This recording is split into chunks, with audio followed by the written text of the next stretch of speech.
Good evening. Good to see everyone this evening. Do have a few announcements. Let's remember R.J. Smith's family, Bob Will's family. They both passed away last week. Also, Jan Newland lost her husband to a heart attack. Let's keep her in our prayers. Kemp and Rulin, that's Bill's nephew and Lisa's cousin. Kemp is in the hospital with COVID, and the others are home now, but still have some issues. So, and there's more in that family that are suffering. So let's keep them in our prayers. Also, the word is that Mabel Tabor is getting better. It's uncertain whether she'll go back to Altus or whether she's going to hang around here. This is not known yet, but she is getting a little better. I do have a note from the Hopkins family. You'll remember that's Garrett's friend that spoke here one time. Our family wanted to extend our heartfelt thanks for the generous support for our work with the Manna Project. It's been an unexpected year, but thankfully the work is, can't read that word. Anyway, it's going on, and he said that they will have more of an update shortly. I can try, I'm not sure what the word is there. He writes about it as well as I do. So anyway, let's remember Wednesday night, we're back in our classes and having service again, and glad to see everyone.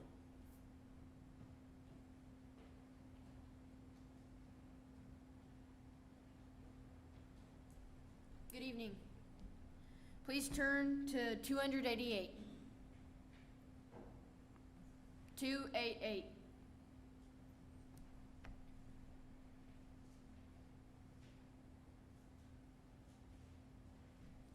Fairest Lord Jesus, ruler of all nature, O thou God and man the Son, thee will I cherish, thee will I honor, thou my soul's glory, joy, and crown.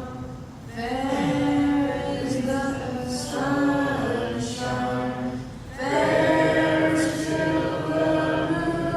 moonlight, and all the twinkling starry ghosts. Jesus shines brighter, Jesus shines truer than all the angels heaven can boast. Opening prayer. Bill, you want to do an opening prayer? Dear God, Heavenly Father, thank you for this time that we are allowed to be here to study the Word.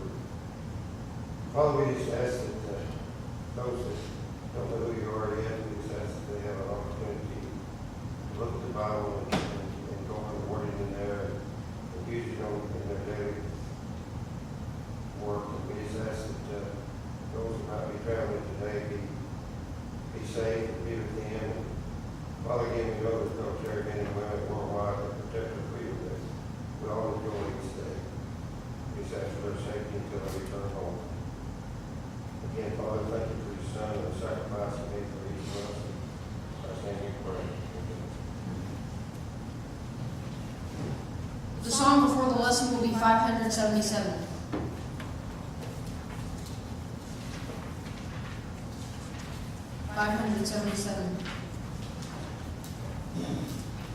We bow down.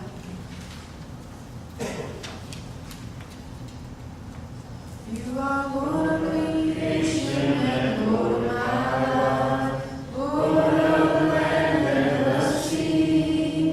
You are Lord of the heavens before there was time, and Lord of all Lords you will be. We bow down and we worship you, Lord. We bow down.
Good evening. It's good to be here again to worship our God and to conclude the series for this month.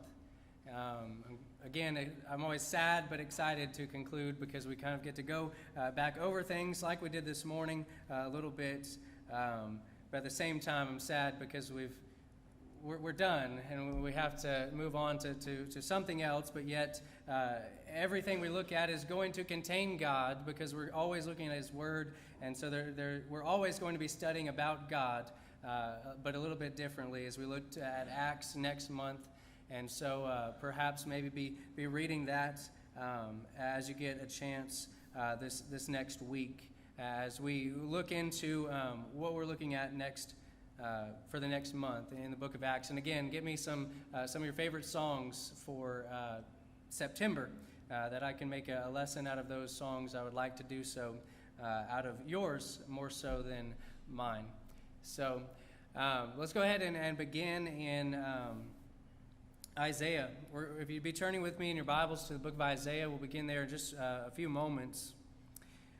This morning we studied about a God that is in heaven. He's in heaven on His throne today with earth as His footstool, and He sees all that man does on the earth.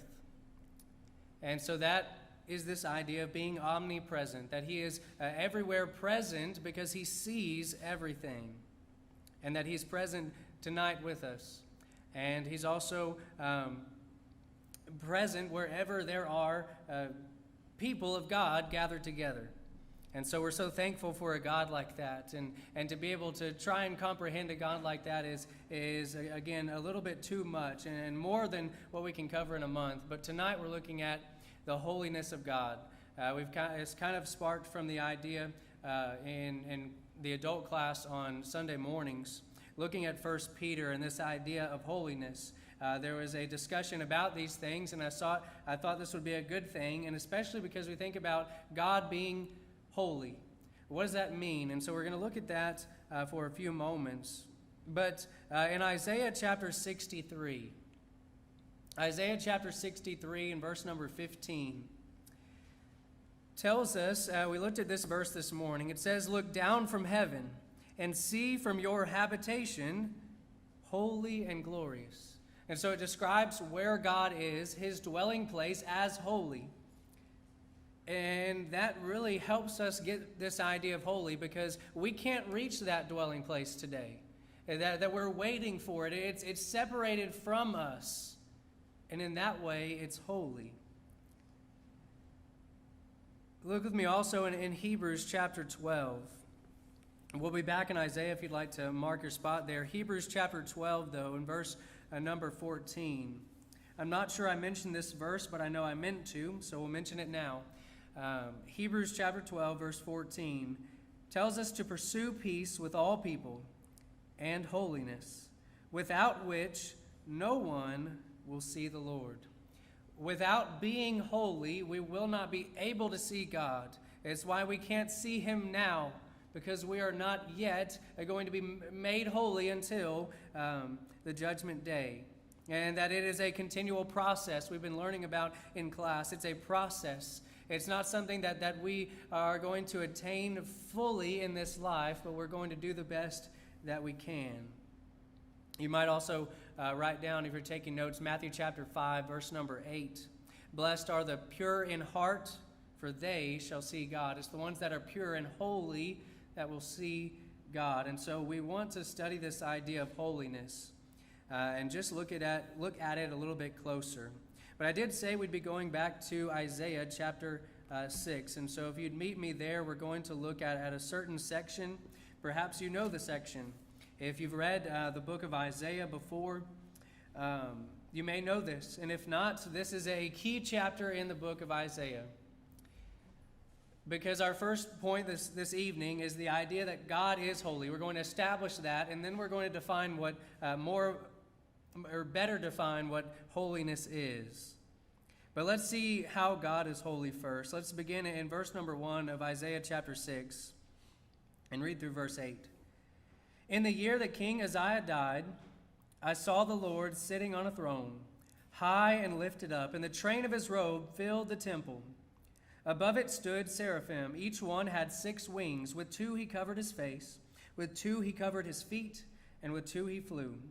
And one cried to another and said, Holy, holy, holy is the Lord of hosts. The whole earth is full of his glory. And the posts of the door were shaken by the voice of him who cried out, and the house was filled with smoke. Verse 5, So I said, Woe is me, for I am undone, because I am a man of unclean lips, and I dwell in the midst of a people of unclean lips. For my eyes have seen the King, the Lord of hosts. Then one of the seraphim flew to me, having in his hand a live coal, which he had taken with the tongs from the altar. And he touched my mouth with it and said, Behold, this has touched your lips, your iniquity is taken away, and your sin purged. Also I heard the voice of the Lord saying, Whom shall I send, and who will go for us? Then I said, Here am I, send me. This is Isaiah's mission call, that he sees this vision. He gets to look up into heaven, at least a vision of what it is. And what he proclaims, or what the seraphim, actually, these angelic spiritual creatures proclaim about God, is that he is holy, holy, holy. It's the only attribute, as far as I know, that's used 3 times in a row in this way in the Bible about God. That there's no other attribute of God that we find, not that this is the most important, but we see the emphasis here. It's when God says something once, it's enough, but he says it twice, it's going to be even more emphasized, and 3 times, you better be listening. We see that God is holy. And so this is that one attribute of God. Another way we can see that God is holy is he's described as the Holy One. Many times in the Bible, at least 46 times in the New King James Version, it's translated the Holy One. And so look with me there. I think I have it. 2 Kings chapter 19. 2 Kings chapter 19. Let's see if I can get through one without messing up a PowerPoint, right? It's about time for me to not mess up. So we have 2 Kings chapter 19 and verse number 22. He says, Whom have you reproached and blasphemed? Against whom have you raised your voice and lifted up your eyes on high? This is who? Against the Holy One of Israel. That's our God, the Holy One of Israel. He is described as that by others and by himself. He calls himself the Holy One of Israel. Look with me in Psalm 16 in verse number 10. It's actually said of Jesus, who we know is also God. But in Psalm 16 and verse number 10, a messianic prophecy that we studied back in April, or that we looked at and touched on for a moment. Speaking of Jesus, says, For you will not leave my soul in Sheol, nor will you allow your Holy One to see corruption. And again, that calls upon the resurrection of Jesus there. That God would not allow his Holy One, Jesus, to see corruption and be left in the grave, but that he would come up out of it. And so Jesus there being called God and the Holy One. And it's really used as a contrast. You can write down Leviticus 10 and verse number 3 as well. Actually, go with me there. Go with me there before we make this point. Leviticus chapter 10 and verse number 3.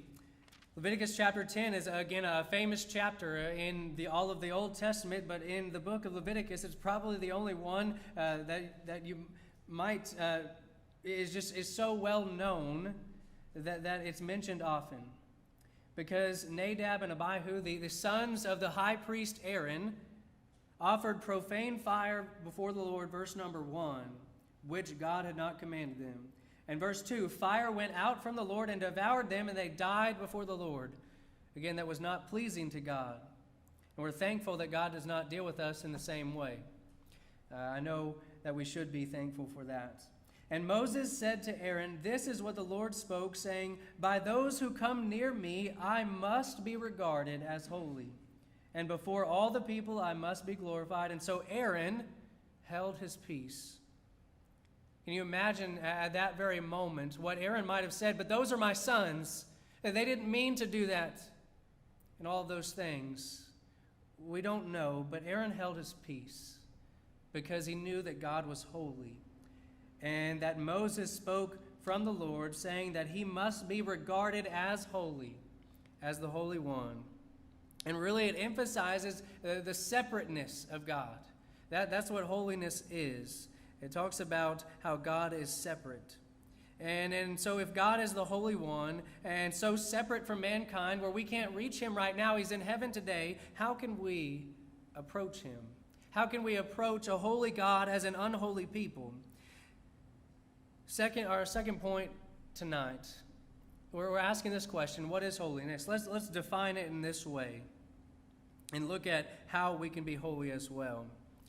First of all, what is holiness according to the Bible? First of all, when we speak about the holiness according to God, God's holiness, it's this idea of moral purity or sacred and sanctified nature of God. Also, this idea of being separate is that it is separate and apart from that which is unclean. But when you think about holiness of man, holiness of us or some place, it's a person separated and dedicated to God, to the Lord. You think about Leviticus chapter 20 and verse number 26, where he says, "And you shall be holy to me, for I, the Lord, am holy, and have separated you from the peoples, that you should be mine." God says that I have my own special people, that's Israel. But within that group of people, I have a priesthood who they're the only ones that can approach him in the way that God says. And then there is not only a priest, but there are high priests, or one high priest that goes into the holy place once a year to atone for the sins of the people. And so when we talk about the holiness of mankind, it means that we're separated and dedicated to the Lord. You might think about what we recently studied, Hannah and Samuel. Samuel was given to God by Hannah. She says, "I am giving my son to you all the days of his life." Holiness is described in this way. It's practical and parental. And you can see that in the book of 1 Peter that we'll go to towards the end of this lesson. But we've talked about it in class, and I wanted to emphasize it. It is something that we practice. It is a continual state and something that we have to keep at and continue to do. But normally I would go to the book of Leviticus to describe what holiness is. And maybe you would too. But as I thought about it, I thought about Exodus. Because you think about Exodus is often, or one person said it this way, that Exodus gets God's people out of Egypt. That's the story there. But then Leviticus gets Egypt and those polytheistic natures and tendencies and the idols out of God's people. And I was thinking about it, and it really doesn't. It really begins in Exodus. It doesn't just all of a sudden start in Leviticus. It starts in Exodus as well. And so not only does Exodus get God's people out of Egypt, but it begins getting Egypt out of God's people as well. And so again, normally I would go to Leviticus. It's a book about holiness. I have a commentary titled Holiness to the Lord. It's a book all about how an unholy people can approach a holy God. But look with me in Exodus, though, for a moment. We're going to look at these scriptures because I think it's important. As far as I know, the first instance in the Bible that holiness is described is in Exodus chapter 3. Exodus chapter 3 and verse number 5.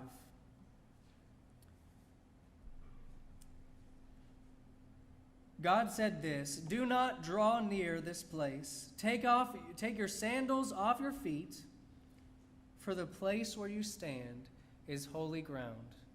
And so the ground, the place where Moses met God at that very moment, where God's presence was, God says it's holy.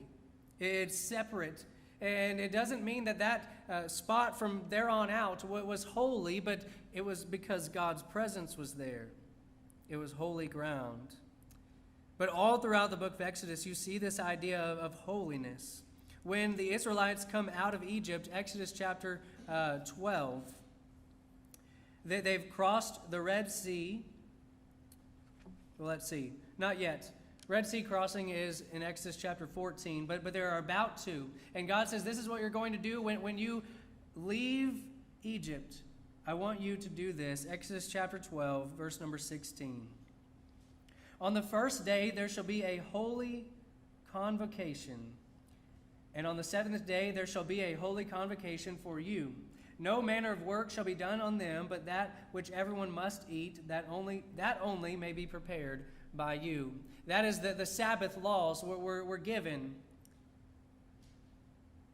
And God says it's a holy assembly. A convocation means an assembly, a holy gathering of God's people. That's the Sabbath day as well. And so then, look with me in Exodus chapter 19. Exodus chapter 19 and verse number 6. Exodus 19 and verse number 6. And you shall be to me a kingdom of priests and a holy nation. These are the words which you shall speak to the children of Israel. God is on the mountain speaking to Moses. He's saying that you are going to be what? Verse number 6. A kingdom of priests and a holy nation. We are to be holy as God is. But this helps us understand that God is saying that the nation of Israel, is going to be separate from all the nations around it. And that means they would be holy.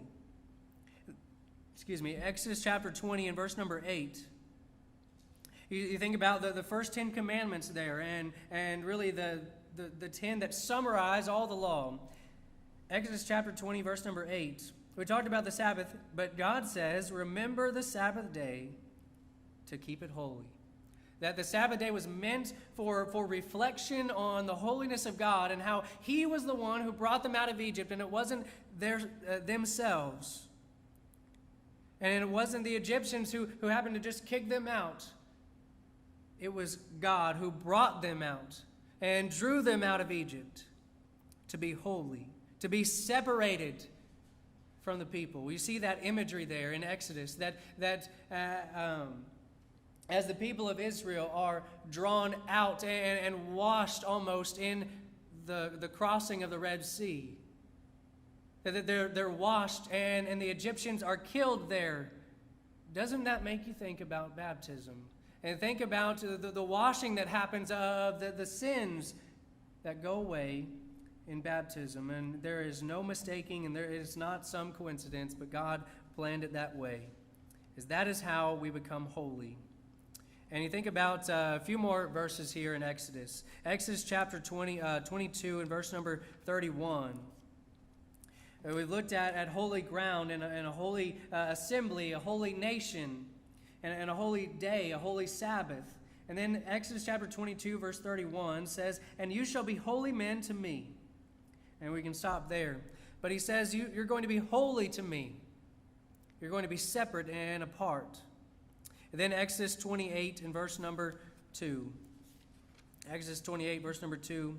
And you shall make holy garments for Aaron your brother, for glory and for beauty. That they were going to wear holy clothing, which is interesting. And again, we probably don't have time to make a side note there. But think about holy clothing. Exodus chapter 40 and verse number 13. Go with me towards the end of the book. When the tabernacle was built, and just before the glory of the Lord enters the temple, or the tabernacle there, Exodus chapter 40, verse number 13, you shall put the holy garments on Aaron, and anoint him and consecrate him, that he may minister to me as priest. It is that Aaron had to be holy. He had to put on these holy garments and be consecrated and separate and made dedicated to the God's service. And so, again, I think about Leviticus often when I think about holiness, but it really all started in the book of Exodus. And that was God's purpose From the very beginning, He wanted His people to be holy people, separate from the world and separate from Egypt at that time. He wants us to be holy as well.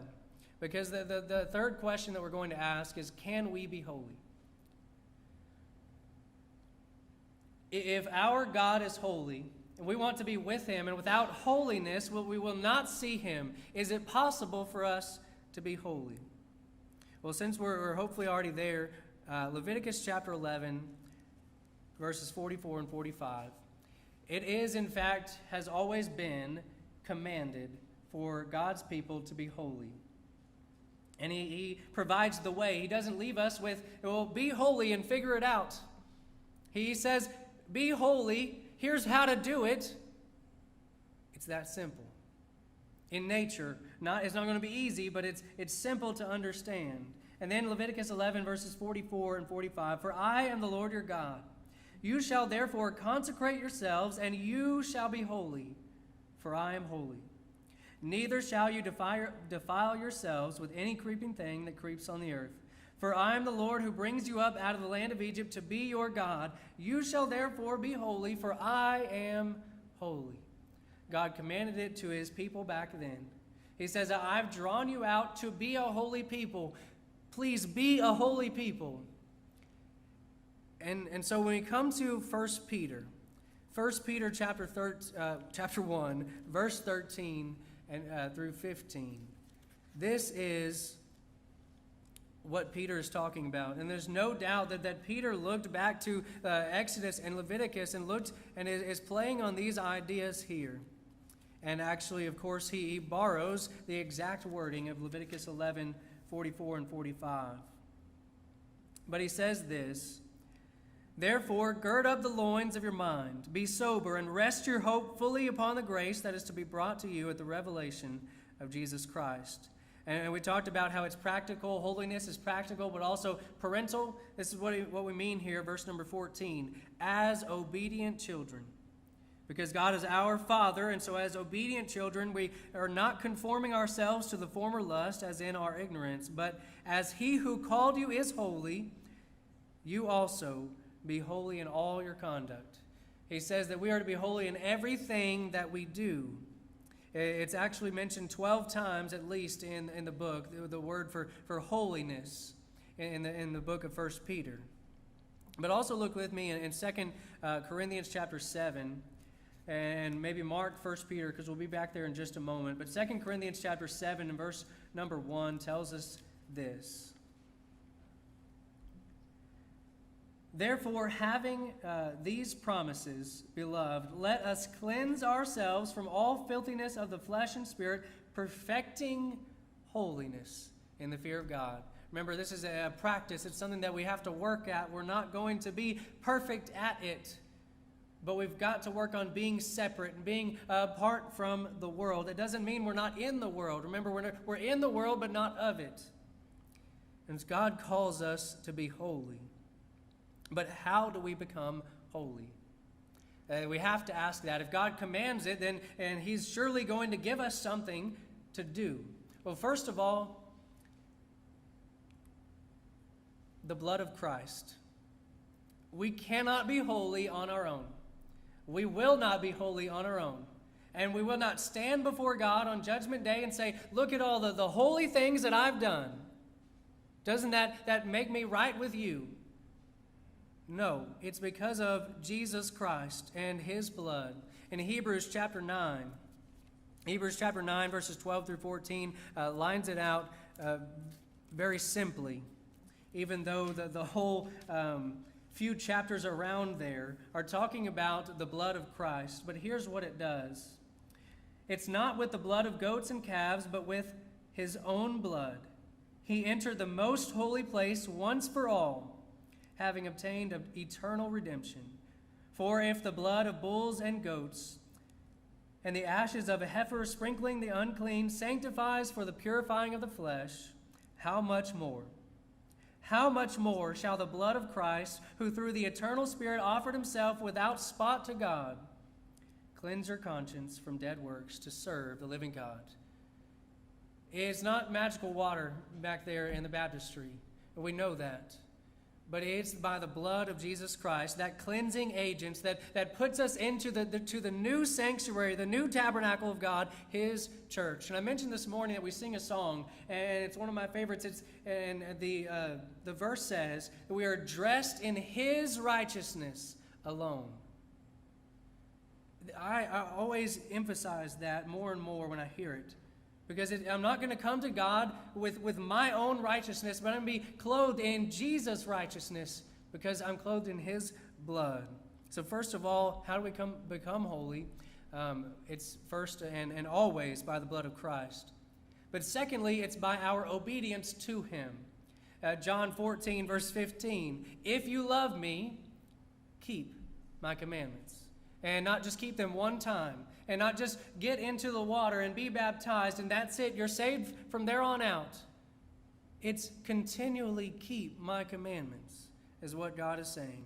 And He says to be self-controlled. 1 Peter 1, verse 13. And go with me back to 1 Peter there as we look at our lessons and close. We're going to take some lessons from 1 Peter chapter 2. We're going to look at 3 lessons this evening. First of all, because God is holy, we are called to be these things. First of all, a holy priesthood. That we are a priesthood today after Jesus is our high priest. We talked about it just this morning in class. 1 Peter chapter 2, verse number 5. You also as living stones are being built up a spiritual house, a holy priesthood, to offer up spiritual sacrifices acceptable to God through Jesus Christ. That is what we are. We are a priesthood that offers sacrifices. Remember, it was only the priests that could offer the sacrifices of God's people before. But now we, as all of God's people, are the priests. We get to be the priests.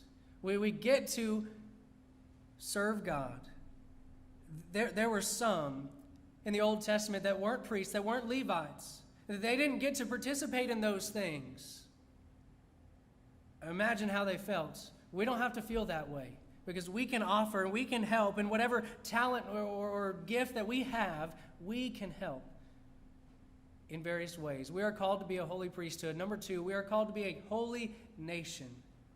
Just as God's people were back then, as God called them out of Egypt to be holy.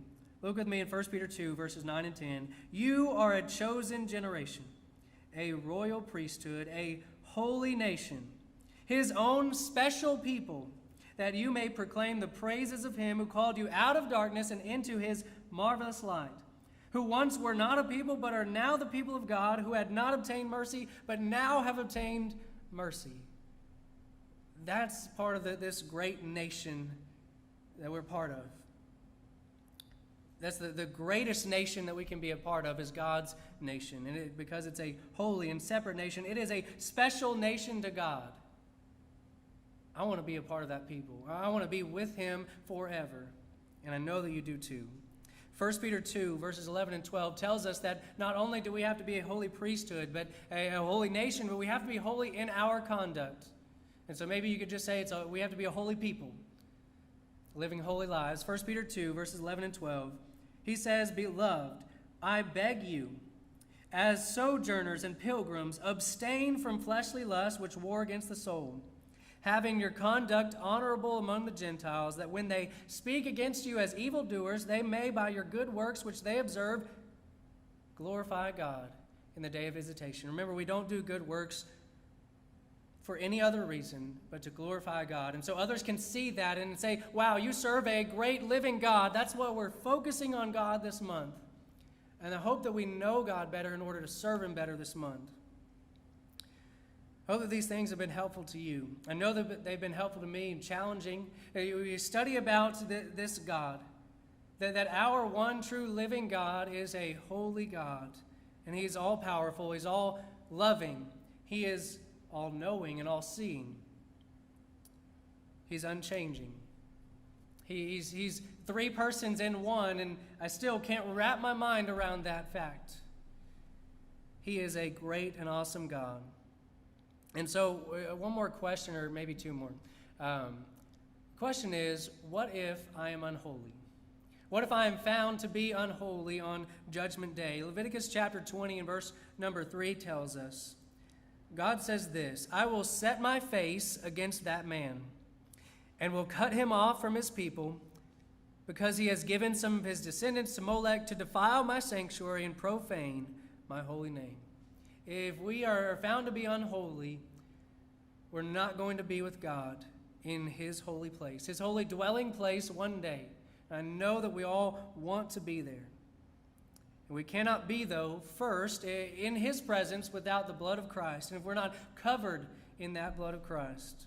And so the last question I ask is this: does God consider me holy tonight? Not do I consider myself holy, or does my spouse consider me holy, or does my brother or sister or my parent consider me holy? Am I doing good things? It's, does God consider me holy? Does he want me in heaven with him? He does. Well, that's the thing. He does. Whether you're holy or not, but you have to be holy to see God.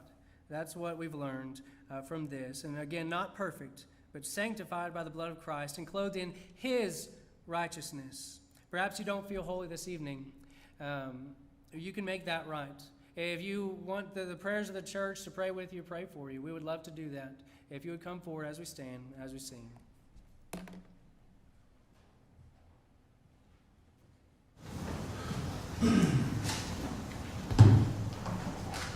Softly and tenderly, Jesus is calling, calling for you and for me. See on the portals, he's waiting and watching, watching for you and for me. Come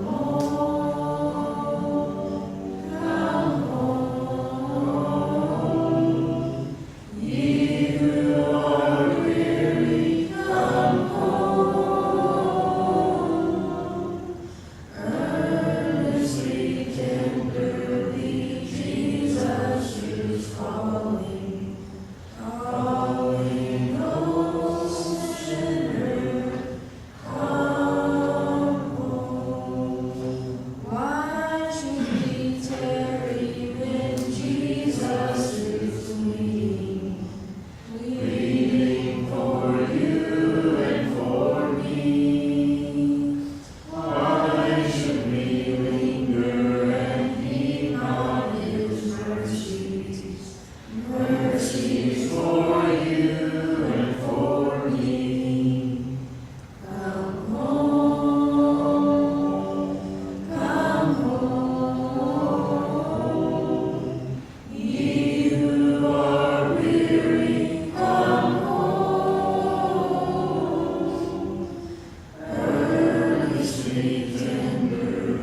Jesus is calling, calling, oh sinner, come home. Oh, for the wonderful love he has promised, promised for you and for me. Though we have sinned, he has mercy and pardon, pardon for you and for me. Come home, ye who are weary, come home. Earnestly, tenderly, Jesus is calling, calling, oh sinner, come home. If you are unable to take up the Lord's Supper, please remain standing.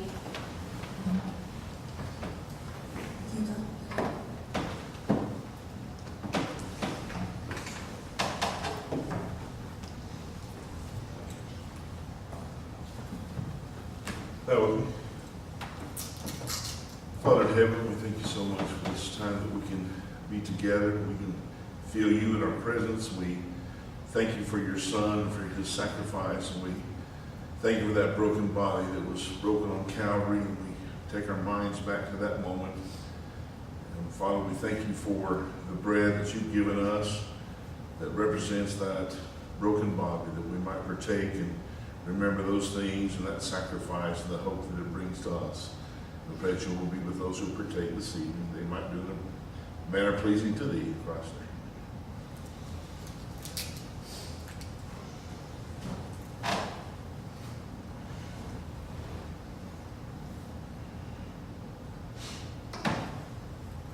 Dear Heavenly Father, as we take this cup that represents your Son's spilled blood on the cross, help us to remember that day and the sacrifices that were made to give us hope for salvation. In Jesus' name, amen.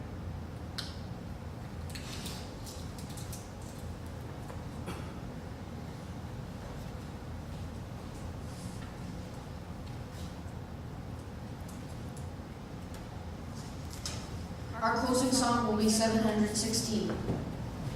716.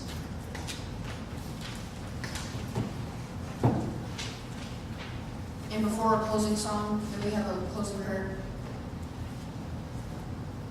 Dear Heavenly Father, thank you so much for your many blessings that you give us each day. Father, help us to be good Christian examples and work in your field. Father, we ask you to be with the R.J. Smith family, Bob Wills family, Jan Newland's family, say suffer losses. We ask that you be with Bill's nephew and as their family struggles with COVID. Father, we ask you to be with Miss Mabel Labor and cover her along with her recovery. Father, we just ask that you guide us and direct us in all things. In Jesus' name, amen. Sing